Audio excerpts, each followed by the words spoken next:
5 وقت کی نماز پڑھنا شروع کر دینا، پھر دیکھیں کمال۔ واہ واہ، کیا وقت کی تقسیم کی ہے میرے مولا نے۔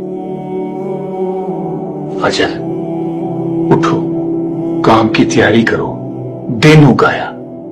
ظہر ذرا رکو، دم لو، کھانا شانا کھا لو، سجدہ لو۔ عصر مطلب دن ڈل گیا، گھر کی طرف نکل جاؤ اللہ کا نام لے کر۔ مغرب شام اٹھ آئی، تسبیح اٹھاؤ، تھوڑی چہل قدمی کرو، تھوڑا ورد کرو۔ اب آتی ہے عشاء۔ بس صاحب جی، اللہ کی بنائی ہوئی گھڑی نے بندے کے لیے اعلان نیند کر دیا۔